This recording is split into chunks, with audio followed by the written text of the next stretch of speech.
right, welcome back for day 29, the 100 horror films in 31 days. I've got quite a bit that I've covered today. First up is Just Desserts. This is the documentary about the making of the Creepshow movie with George Romero and Tom Savini. It covers every aspect of the film, and it's a very interesting making of. It's a full-length making of, and then you've got a slew of commentary tracks and archival interviews, and so I thought it was great. It's something definitely recommended. It's an echo case, but anyway, what can you do? Synapse catalog, product catalog. Yeah, I mean, if you like the movie Creepshow, I think you'll find this very interesting. I like the most interesting part of it was the cockroaches and how they had to wrangle all these cockroaches at apparently like $50 a piece if you get them from New York City or something like that. So interesting. Then I watched The Black Sleep, which is a 1950s horror movie with Basil Rathbone playing a mad scientist that uses a drug, basically like an early form of anesthesia, to put people in a sleep-induced coma, and then he can do his crazy experiments on it to try to revive he's using live bodies, live test subjects, and doing lobotomies essentially, and then storing the products of the screwed up experiments downstairs. Eventually these defects break out and kill him and end the movie, but you got Tor Johnson as one of the defects. This has got Bela Lugosi in it as a butler. His second to last film. I think he did a film with it wasn't Plan 9 from Outer Space, but maybe it was. Maybe that was his last film. This was the second to last film. And then you've got Lon Chaney Jr. in this, but he and Bella certainly are given limited roles, no dialogue. It's a sad state of affairs, definitely. It's a 6 out of 10. It's okay. I mean, I don't like to see such horror legends in these such limited, crappy roles, but what can you do? It was a paycheck for him back then. This has an audio commentary of Tom Weaver I got to check out.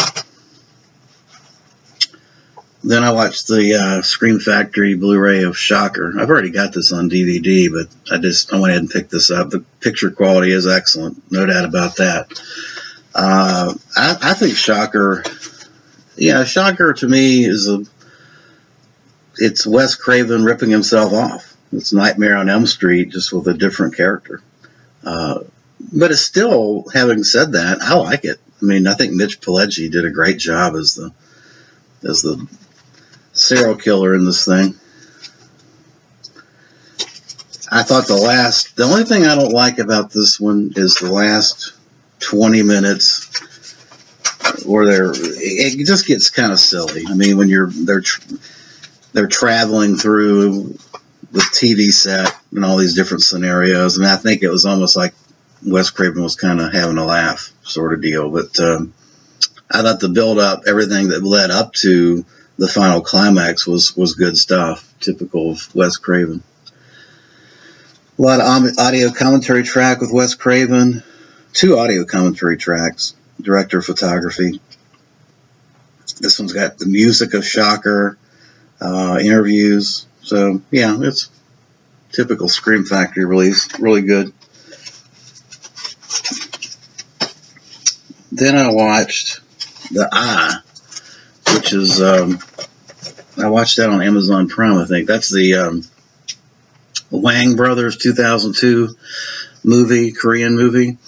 But essentially, this girl gets an eye transplant, and the transplant is from a girl that had a rough life, committed suicide, and now the girl that got the transplanted eyes is seeing visions, ghostly visions and apparitions because of this. And I think it was a good movie.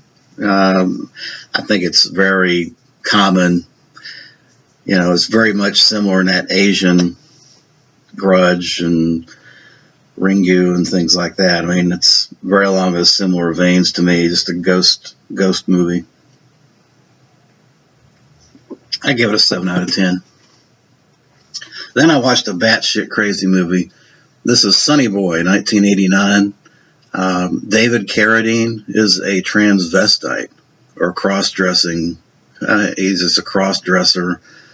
And he's got a strange relationship with Paul Smith, the guy that was from the Midnight, the movie with the guy that carries drugs into Turkey and ends up in the prison with the Turkish guard that beats him up. That's Paul Smith.